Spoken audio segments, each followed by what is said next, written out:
శ్రీ లక్ష్మీ అష్టోత్తర శతనామావళి. ఓం ప్రకృత్యై నమః. ఓం వికృత్యై నమః. ఓం విద్యాయై నమః. ఓం సర్వభూతహితప్రదాయై నమః. ఓం శ్రద్ధాయై నమః. ఓం విబుధ్యై నమః. ఓం సురభ్యై నమః. ఓం పరమాత్మికాయై నమః. ఓం వాచే నమః. ఓం పద్మాలయాయై నమః. ఓం పద్మాయై నమః. ఓం శుచయే నమః. ఓం స్వాహాయై నమః. ఓం స్వదాయై నమః.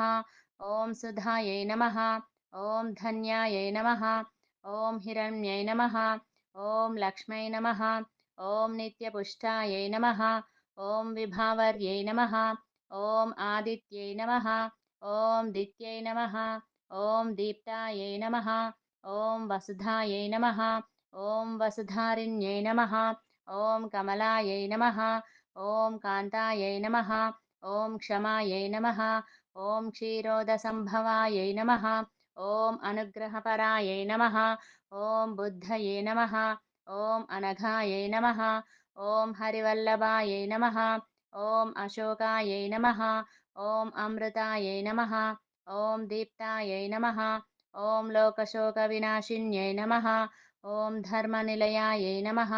ఓం కరుణాయై నమః. ఓం లోకమాత్రే నమః. ఓం పద్మప్రియాయై నమః. ఓం పద్మహస్తాయై నమః. ఓం పద్మాక్షై నమః. ఓం పద్మసుందర్యై నమః. ఓం పద్మోద్భవాయై నమః. ఓం పద్మముఖ్యై నమః.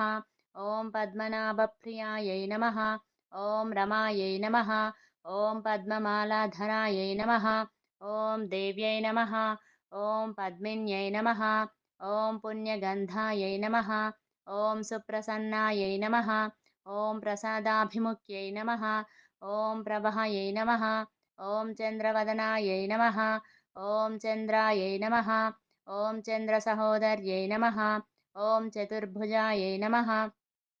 ఓం చంద్రరూపాయై నమః. ఓం ఇందిరాయై నమః.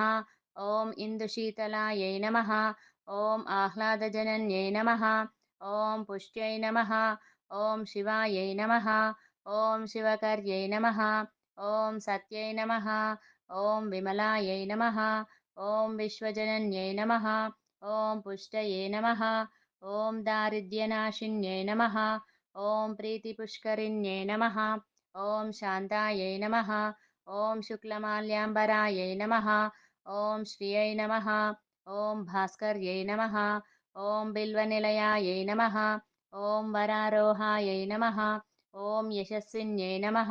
ఓం వసుంధరాయై నమః. ఓం ఉదారాంగాయై నమః. ఓం హరిణ్యై నమః. ఓం హేమమాలిన్యై నమః. ఓం ధనధాన్యకర్యై నమః. ఓం సిద్ధయే నమః. ఓం శ్రైనసౌమ్యాయై నమః. ఓం శుభప్రదాయై నమః.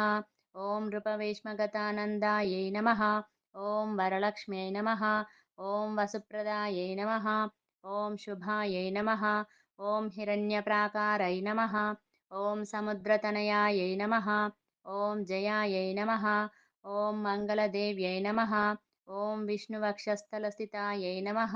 ఓం స్థితాయై నమః. ఓం విష్ణుపత్యై నమః. ఓం ప్రసన్నాక్షై నమః. ఓం నారాయణ నమాశ్రితాయై నమః. ఓం దారిద్ర్యధ్వంసిన్యై నమః.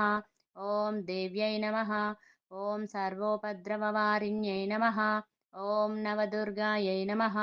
ఓం బ్రహ్మవిష్ణుశివాత్మికాయై నమః. ఓం మహాకాళ్యై నమః. ఓం త్రికాలజ్ఞానసంపన్నాయై నమః. ఓం భువనేశ్వర్యై నమః. इति श्री लक्ष्मी अष्टोत्तरशतनामावलि समाप्तः।